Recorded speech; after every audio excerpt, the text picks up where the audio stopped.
اس پہلے خطبے میں چند آیات ہیں کہ جو آپ کے سامنے تلاوت کروں گا اور آپ کو ان آیات کے معانی میں غور و فکر کی، تدبر کی دعوت دوں گا۔ ان آیات میں بھی اللہ تبارک و تعالی نے تقوی اور متقین کی طرف اشارہ فرمایا۔ شروع سورہ آل عمران کی آیت نمبر 130 سے کر رہا ہوں۔ اس آیت میں اللہ تبارک و تعالی نے ربا، جسے ہم اردو زبان میں سود کہتے ہیں، سود کھانے سے منع فرمایا۔ آغاز اس طرح سے ہوتا ہے، یا ایھا الذین آمنوا، اے وہ لوگوں جو ایمان لائے، جنہوں نے اللہ کو مان لیا ہے، اللہ کے رسول کو مان لیا ہے، قیامت کو مان لیا ہے، اور اللہ کے قانون کو اپنانے کا اقرار کر چکے ہیں، دوسرے قوانین چھوڑنے کا ارادہ کرتے ہیں۔ ایمان والو، اے ایمان والو، لا تأکلوا الربا اضعافا مضاعفہ، کئی گنا بڑھا چڑھا کر سود نہ کھاؤ۔ اس معاشرے میں سود کی بیماری، سود کھانے کی بیماری عام تھی، اور کچھ لوگ جو سود کھاتے تھے انہوں نے گویا کہ معاشرے کو، خاص طور پہ ضرورت مند طبقے کو بدبخت کیا ہوا تھا۔ ایک دفعہ اگر سود والا قرض لے لیا تو اس کے بعد پھر چاہے وہ خود بھی بک جائے وہ اس قرض کو ادا نہیں کر سکتا، اتنا زیادہ اس کو ہر مہینے اس پر سود ادا کرنا پڑتا تھا۔ آج بھی اس پاکستان میں ایسے لوگ ہیں، بلکہ بعض ایسے گروہ ہیں جن کی شہرت ہے سود کھانے کی، اور وہ مثلا اگر ایک رقم دیتے ہیں کسی کو سود کے قرض پر، اس پر جو پرسنٹیج ہوتی ہے سود کی، ایک عام بندہ سن کر ہی اس کو حیرت زدہ رہ جاتا ہے کہ جو یہ قرض لے رہا ہے وہ دے گا کس طرح۔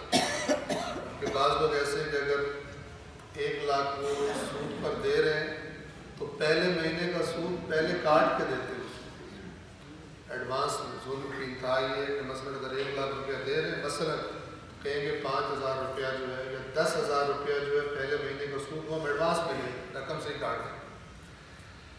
اب دیکھیے اللہ تبارک و تعالیٰ ان کے بارے میں کیا فرماتا ہے، اے ایمان والو، بڑھا چڑھا کر سود نہ کھاؤ، واتقوا اللہ، تقوی اختیار، تقوی یعنی بچو، یہ کام نہ کرو۔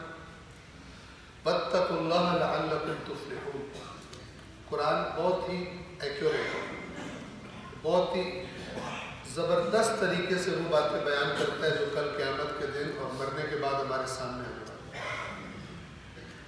واتقوا اللہ لعلکم تفلحون، اور تقوی اختیار کرو، یعنی سود نہ کھاؤ تاکہ تم کامیابی کو پا سکو۔ سود کھانے والا اللہ کے ہاں نامراد ہے، ناکام ہے، دنیا میں جتنا مرضی مال ہے۔ اگلی آیت دیکھیں، واتقوا النار التي اعدت للکافرین، پھر تقوی کی تکرار، واتقوا، اور بچو کس سے؟ النار، اس آگ سے، التي اعدت للکافرین، اس آگ سے بچو کہ جو تیار کی گئی ہے کافروں کے لیے۔ کتاب کن سے ہو رہا ہے؟ ایمان والوں سے۔ کچھ لوگ یہ سمجھتے ہیں، ان کو یہ بتا دیا گیا ہے کہ بس جو ایمان والا ہے، ایک دفعہ جس نے کلمہ پڑھا ہوا ہے، اس نے حتماً جنت میں چلے جانا۔ ٹھیک ہے، خداوند تعالیٰ کیا فرما رہا ہے کہ اگرچہ تمہارا تم ایمان والے ہو، لیکن اگر بس یہ سود اتنا خراب کام ہے کہ یہ تمہیں وہاں پہنچائے گا جہاں ہم نے، جس جگہ کو ہم نے کافروں کے لیے تیار کیا۔ اور قرآن مجید میں عرض کرتا رہتا ہے، کافر کسے کہتا ہے؟ جان بوجھ کے خدا کی بات نہ ماننے والا، پتہ ہے یہ حرام ہے پھر بھی کرتے۔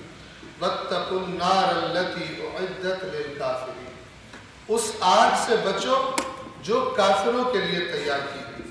اگلی آیت، وَأَطِيعُوا اللَّهَ وَالرَّسُولَ لَعَلَّكُمْ تُرْحَمُونَ، اور اور اطاعت کرو اللہ کی اور رسول کی تاکہ تم پر رحم کیا جائے۔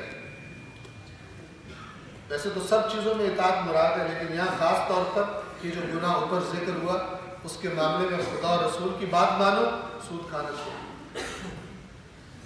کامیابی کس میں ہے؟ جب خدا منع کرے منع ہو جائے، نہیں منع ہوگے اس جگہ پہنچ جاؤ گے جو اللہ نے کافروں کے لیے، انکار کرنے والوں کے لیے تیار کیا۔ پھر دوبارہ تکرار فرمائی وَأَطِیعُوا اللَّهَ وَالرَّسُولَ لَعَلَّکُمْ تُرْحَمُونَ، اللہ اور رسول کی اطاعت کرو تاکہ تم پہ رحم کیا جائے۔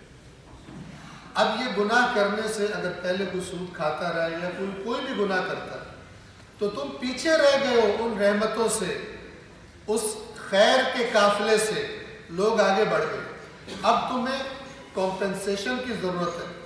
وہ جو تم پیچھے رہ گئے ہو، اگر مثال کے طور پر آپ کسی قافلے کے ساتھ گاڑیوں میں کہیں جا رہے ہو اور قافلہ آگے چلا جا رہا ہے، آپ کہیں پہ چائے پینے رک گئے، اب چائے پینے کے بعد اگر آپ چاہتے ہیں کہ اس قافلے کے ساتھ ملیں تو آپ کو ان کی رفتار سے کچھ تیز چلنا پڑے گا تاکہ آپ کو جو فاصلہ بیچ میں گیپ آ گیا ہے اس گیپ کو پورا کر سکیں۔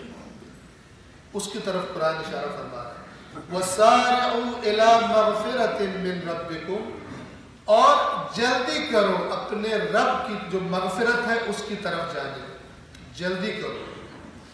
وَسَارِعُوا إِلَىٰ مَغْفِرَةٍ مِّن رَبِّكُمْ وَجَنَّةٍ عَرْضُهَا السَّمَاوَاتُ وَالْأَرْضُ، اور اس جنت کی طرف جانے میں جلدی کرو جس کی وسعت آسمانوں اور زمین جتنی ہے۔ اب توجہ فرمائیں، اعدت للمتقین، اور جسے تیار کیا گیا ہے تقوی والوں کے لیے، پرہیزگاروں کے لیے۔ سود کھانے والوں کا انجام کہاں بتایا گیا؟ چاہے اپنے آپ کو ایمان والا کہتے ہیں، اس آگ سے بچو جو کافروں کے لیے تیار کی۔ اور اب جب جنت کا تذکرہ کیا تو کیا فرمایا؟ اس جنت کی طرف جانے میں اب جلدی کرو، یہ گناہ کر کر کے پیچھے رہ گئے ہو بہت تم، اب کچھ نیکیوں میں جلدی کرو تاکہ وہ گیپ ختم ہو جائے۔ اس جنت کی طرف جانے میں جلدی کرو جو کس کے لیے تیار کی گئی؟ اعدت للمتقین۔ تقوی کتنا امپورٹنٹ، توجہ فرما۔ اگلی آیت، اب متقین کی کچھ نشانیاں بتائیں۔ الذین ينفقون فی السراء والضراء، وہ لوگ کہ جو اللہ کے راستے میں خرچ کرتے ہیں چاہے ان کے حالات اچھے ہوں چاہے ان کے حالات خراب۔ اللہ کے ساتھ کوئی ان کا عہد ہوتا ہے، کوئی پیمان ہوتا ہے خدا کے ساتھ کہ جو خدا نے رزق دیا ہے اس میں سے حتماً ایک حصہ خدا کے راستے میں خرچیں گے، چاہے آسانی ہو چاہے پروفٹ ہو رہا ہو، منافع ہو رہا ہے کاروبار میں چاہے منافع نہیں ہوا اس طرح، لیکن اللہ کے ساتھ ان کی کمٹمنٹ نہیں ٹوٹتی۔ فی السراء یعنی اچھے دنوں میں، والضراء مشکلات کے دنوں میں اللہ کے راستے میں خرچ کرتے۔ والکاظمین الغیظ غصے کو پی جانے والے، والعافین عن الناس اور لوگوں کو معاف کر دینے والے۔ ایسا نہیں ہے کہ کوئی نوکر ہے کوئی ملازم ہے اس سے غلطی ہو گئی اور آج مقبولہ ہو کے اسے پتہ نہیں کیا کیا جو زبان پہ آ رہا ہے وہ اسے کہے جا رہے ہیں اور بعض کا دست درازی کر دیتے ہیں۔ والقادم، یہ جنت کی ترغیب، یہ صفات بتا کے دی جاتی ہے۔ والقادمین الغیظ غصے کو پی جانے والے، والعافین عن الناس لوگوں کو معاف کر دینے والے، واللہ یحب المحسنین اور اللہ ان احسان کرنے والوں کو پسند کرتا ہے، محبت کرتا ہے۔ یحب، خدا کو محبت ہے ان صفات والوں سے۔ یہ کام آگ بگولا ہو کر چڑھ دوڑنے والوں سے خدا کو محبت نہیں ہے۔ اپنے زیر دستوں پر، اپنے ماتحتوں پر، اپنے تکبر کی وجہ سے، اپنے عہدے کی وجہ سے، اپنے اختیار کی وجہ سے اللہ کو ان سے محبت نہیں ہوتی، ان سے محبت۔ واللہ یحب المحسنین۔ آگے مزید صفات فرمایا والذین اذا فعلوا فاحشۃ او ظلموا انفسهم، اور وہ لوگ، وہ ہیں متقی کہ جب ان سے کوئی بے حیائی کا کام ہو جاتا ہے یا اپنے نفسوں پر ظلم کر بیٹھتے ہیں۔ دو بتائیں ان میں فرق کیا ہے؟ ایک وہ کام کہ جس میں دوسروں پر اثر ہوا، بے حیائی معاشرے کو خراب کرتا ہے۔ اگر ان سے کچھ ایسا ہو جاتا ہے او ظلموا انفسهم، یا یہ کہ دوسرے انوالو نہیں تھے، کوئی ایسا گناہ کیا جو اللہ نے منع کیا ہوا تھا، اپنے اوپر ظلم کر بیٹھتے. دونوں طرح کا کوئی اگر گناہ ان سے ہو جاتا ہے، ایسا نہیں ہے کہ روٹین میں کرتے رہے اس کو، اگر ان سے جب بھی ان سے ایسا ہو جاتا ہے ذکر اللہ کو یاد کرتے ہیں، اللہ کو بھولے نہیں رہتے، ذکر اللہ کو یاد کرتے ہیں، فاستغفروا لذنوبہم، اور فوراً اللہ سے اپنے گناہوں کی معافی مانگتے، مغفرت طلب کرتے. اور پھر خدا ان کو ترغیب دلانے کے لیے فرماتا ہے وَمَن يَغْفِرُ الذُّنُوبَ إِلَّا اللَّهُ، تم مغفرت مانگو تو صحیح، کون ہے جو مجھ جیسا گناہوں کا معاف کرنے والا؟ اللہ کے سوا کون ہے جو گناہوں کو معاف کرے گا؟ چونکہ معاف کرنے والا وہی وہ کہتا ہے آؤ، میں جانتا ہوں صرف میں معاف کر سکتا ہوں، میرے دروازے کھلے. میں تمہیں کہہ رہا ہوں کہ فاستغفروا لذنوبہم، فوراً اللہ سے مغفرت طلب کرتے. وَمَن يَغْفِرُ الذُّنُوبَ إِلَّا اللَّهُ، کون ہے گناہوں کو معاف کرنے والا، مغفرت کرنے والا سوائے اللہ کے. لیکن شرط کیا ہے؟ وَلَمْ يُصِرُّوا عَلَى مَا فَعَلُوا، وہ جو خرابی ان سے گناہ ہوا تھا اس پر اصرار نہیں کرتے، بار بار نہیں کرتے، عادی مجرم نہیں ہوتے.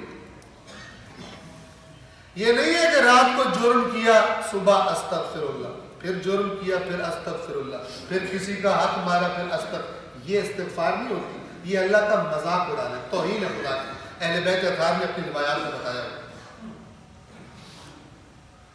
ان سے کبھی انسان خطا ہو سکتی، لیکن ان کی نشانی یہ صاحبان تقویٰ کی کہ جب بھی ان سے ایسا ہوتا فوراً خدا کو یاد کرتے. وَلَمْ يُصِرُّوا عَلَى مَا فَعَلُوا، اصرار نہیں کرتے، تکرار نہیں کرتے، عادت نہیں بنا لیتے وہ اس کام پر جو ان سے ہو چکا ہو.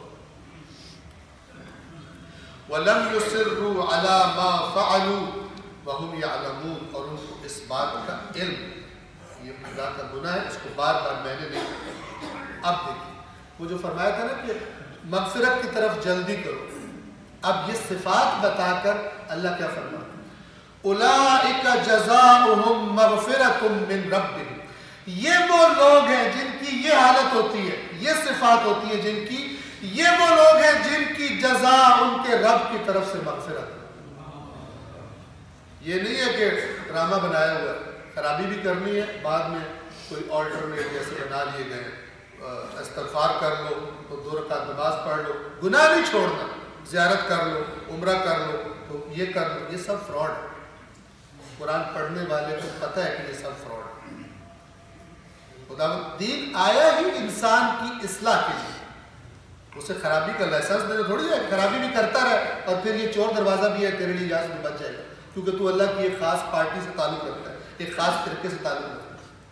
یہ ہمارے معاشرے میں پھیلی ہوئی کرپشن اور بدبو یہ اسی وجہ سے، اسی دین کو تحریف کرنے کی وجہ سے ہے، جس طرح پہلے رسول اللہ کے زمانے میں یہودیوں نے کیا ہوا تھا، انہی کے نقش قدم پر چل رہا ہے. کرپشن کرتا ہے پھر صدقہ دے دیتا ہے، کرپشن کرتا ہے پھر عمرے میں چلا جاتا ہے، پھر حج میں چلا جاتا ہے. یہ دین نہیں ہے، یہ یہودیوں کا راستہ ہے کہ جو سیدھا جہنم میں جاتا ہے. خدا کے دین کو تحریف کر. توجہ فرمائیے،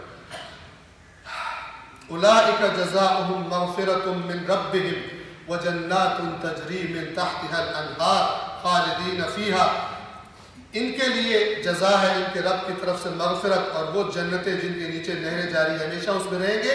وَنِعْمَ أَجْرُ الْعَامِلِينَ، اور کتنا اچھا اجر ہے عمل کرنے والوں کو. یہ سارے اوپر اعمال بتائے، آیات مزید بھی تھی لیکن وقت گزر چکا. خداوند عالم قرآن مجید کی آیات میں تدبر کرنے کی، غور و فکر کرنے کی اور اپنے اوپر لاگو کرنے کی ہم سب کو توفیق عطا فرمائے. بسم اللہ الرحمن الرحیم. والعصر ان الانسان لفی خسر الا الذین آمنوا وعملوا الصالحات وتواصوا بالحق وتواصوا بالصبر.